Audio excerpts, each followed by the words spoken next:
Hello and welcome to For the Love of You. I'm Reverend Portia Cavett, pastor of Clare Memorial United Methodist Church, and happy to bring this show today that we might have a conversation with Jamal Bynum, the Douglas County Disproportionate Minority Contact Program Director, but also a person that stroke and heart disease has affected in his family. And so as we come today, want to talk to you to recognize that strokes affect people of all ages, not just older people. And as I was looking up some things to talk about today, I want to make sure that we remember the signs of stroke, the fast signs, that if the face is drooping, the arm is numb, the speed and the time or your speech is dispersed, as well as the time to make sure that you get help right away. Abrupt loss of function, your talking or one side of the body, that we want to make sure that you seek medical attention. Today, we want to also look at stress is a well-recognized risk factor for heart attacks, but also can have a direct impact on strokes. Living with chronic stress increases strokes almost fourfold.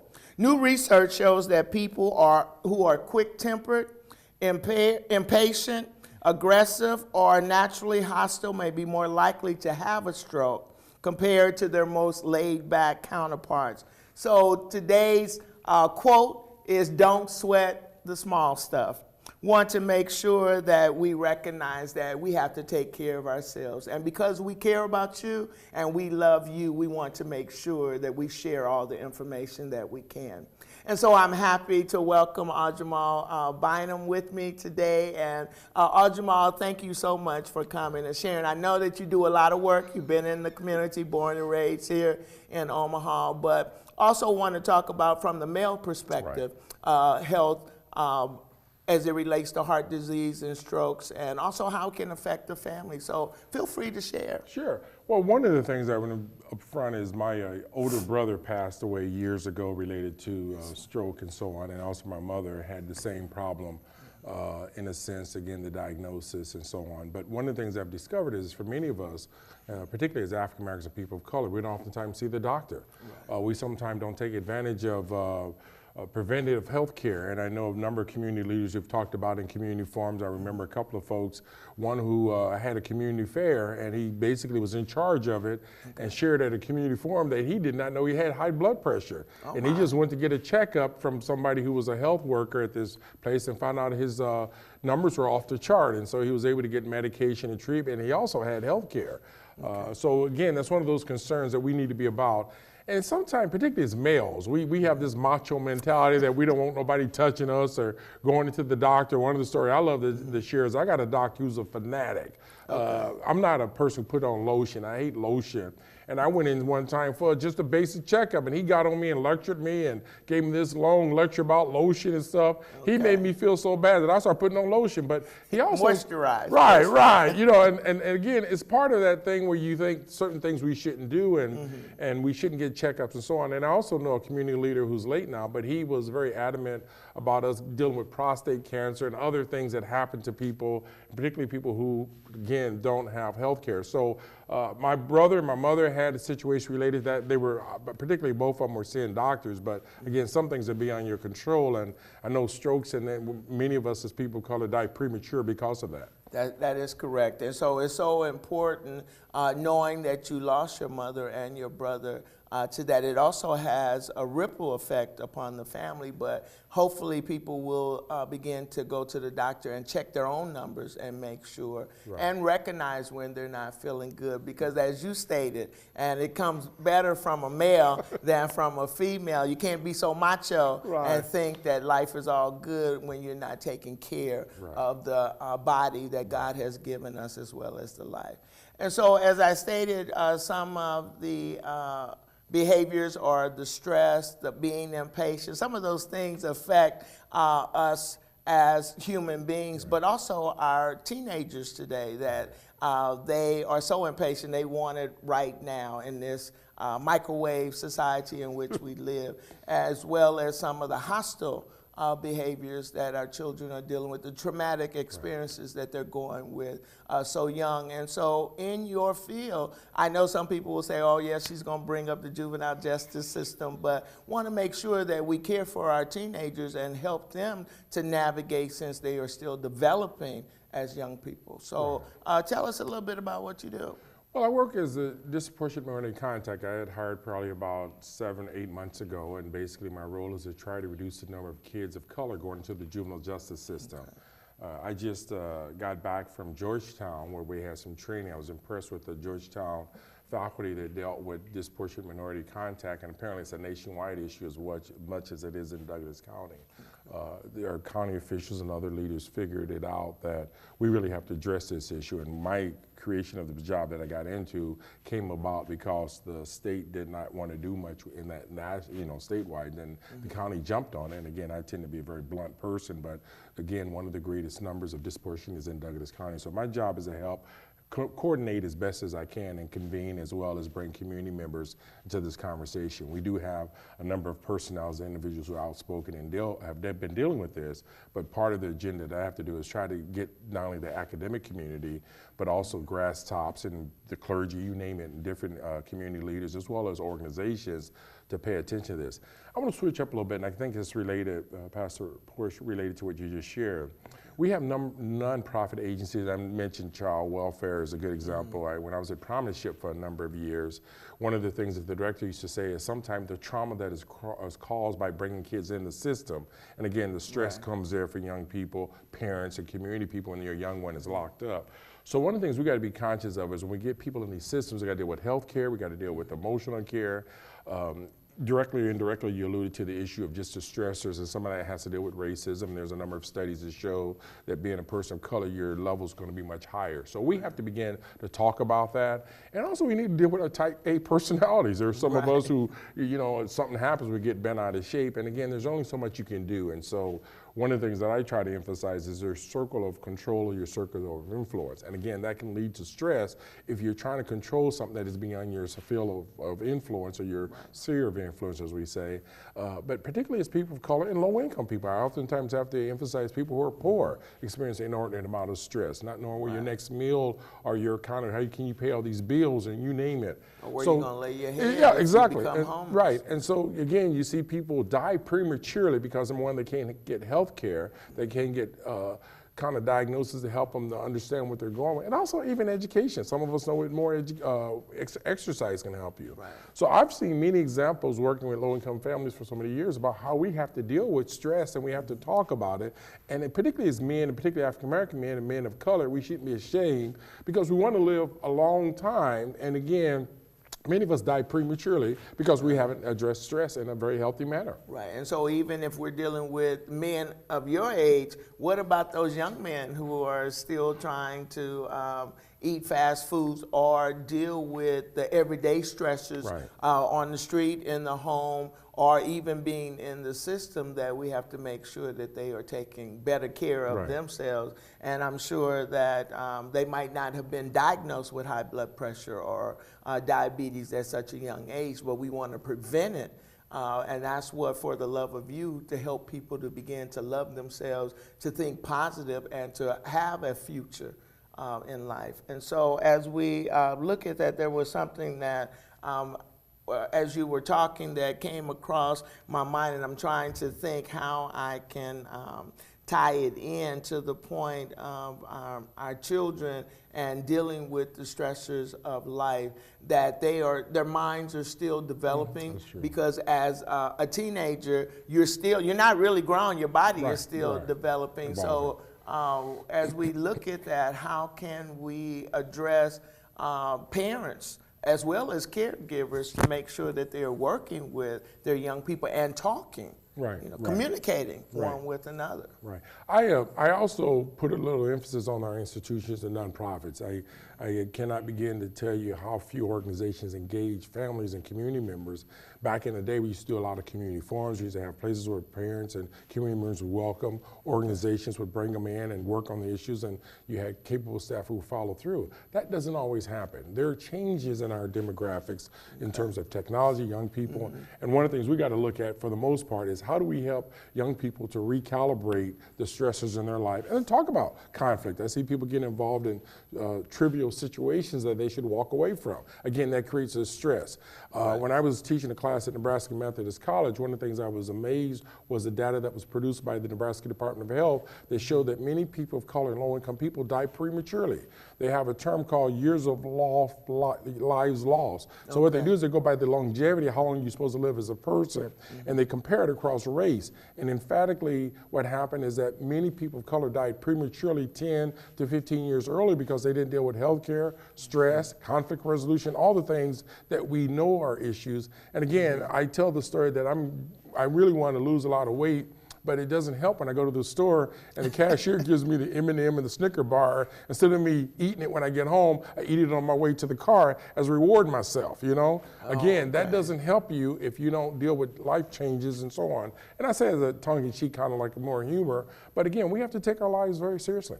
Very serious. So how are you working on losing weight? Are you going to the gym, exercising every day? Oh, you opened it up. Oh, man, I was like, when you open your mouth, you get caught on it. Well, I will tell you, I used to walk the dog, then the dog died, so then I don't have the dog to walk anymore. Then my wife and I walk from time to time, but I used to be much more strict about that. I'm gonna have to get back on my regimen. I do keep track of my walking a bit. I do have one on my phone. I want to get a Fitbit at some point, but I use that as an excuse for a while too, until people start reminding me, you know. And so we have to tell Santa to bring you a Fitbit. I mean, like, but also, as you know, that should not be an excuse. We really need to get some exercise in. And also, when we're walking, particularly me, I can tell the difference in my attitude. I can tell the difference in terms of how well I sleep. Again, I cannot begin to emphasize your health and how important it is for us to, again, exercise, eat the right amount of food. I've cut back on my carbs and so on.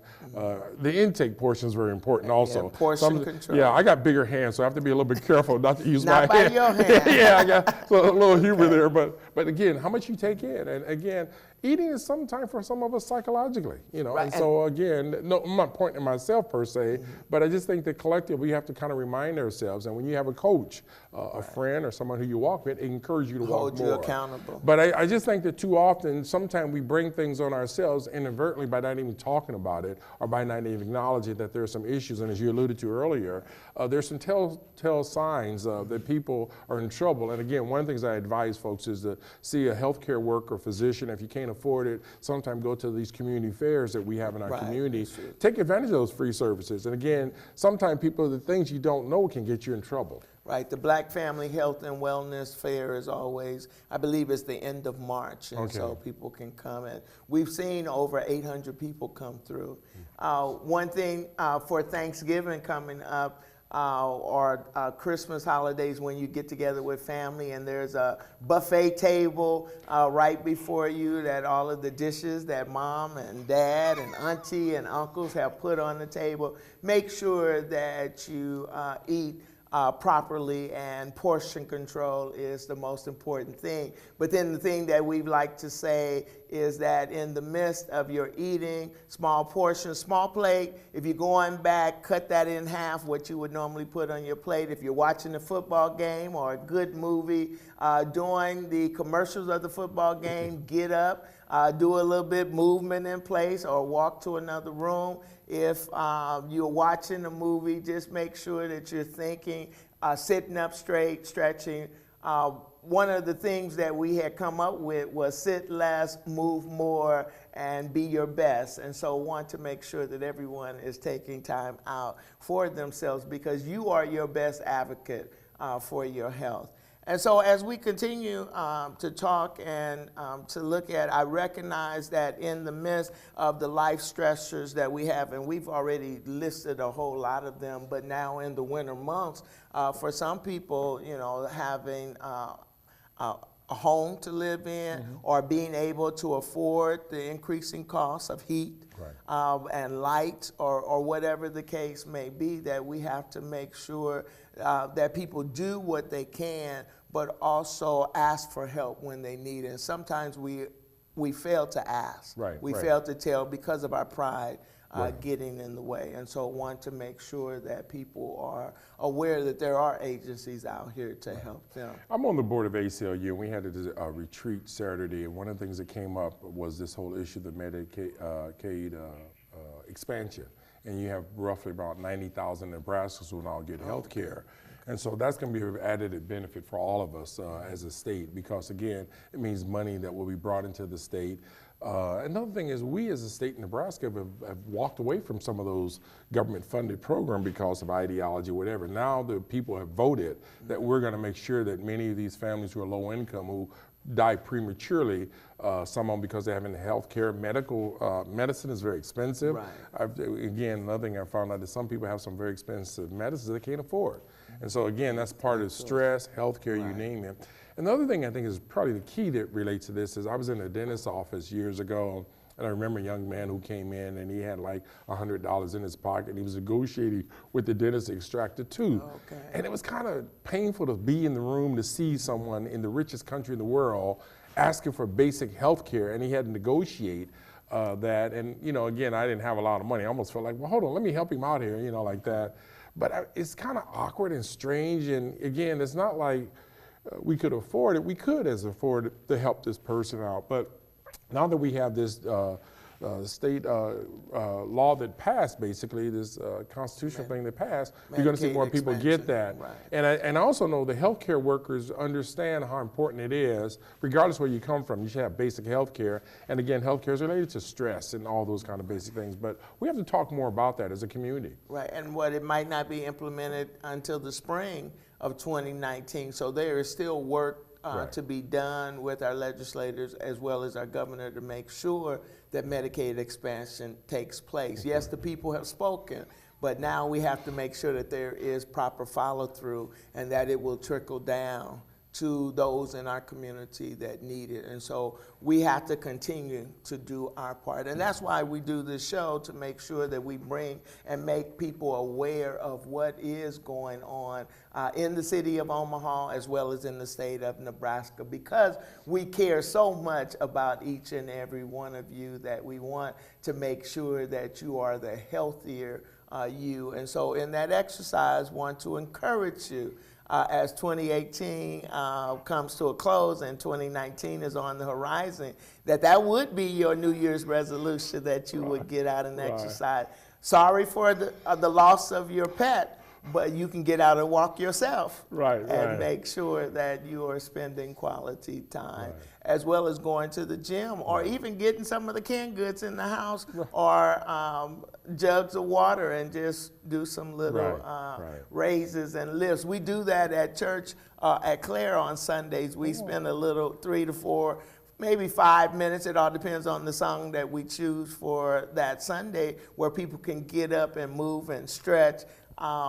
Sometimes they spend time talking, but I want them to move and get their heart rate going a little bit, just to show them how easy it is to get up and do a little bit more movement. And so I'm hoping that everyone will indeed do movement, and as you look in the mirror, that you can tell yourself that I want to do better. I love myself. I want to make sure that I am healthy and that I recognize the signs that can affect our lives. And so we just want to make sure that everyone is aware of the different health factors that come into play as it relates to stroke and heart disease. So those life stressors and other lifestyle factors that may impact stroke risks are alcohol use, coffee, energy drink use, and smoking history.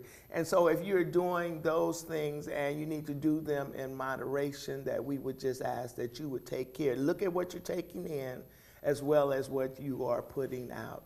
There is also a flyer that is being distributed all over, and we'll put it up on this site after the show, about alcohol use and how we are seeking to organize to stop the alcohol density problem, especially in North Omaha. You have more alcohol establishments than you have churches in North Omaha. And so we want to look at that critically. And if you are interested in lifting your voice or joining this campaign, we invite you to contact me. The contact information will be on the flyer as we seek to help the Liquor Control Commission to know that we need no more establishments, no more licenses in North Omaha. And so until we meet again, thank you so much for joining us today for the love of you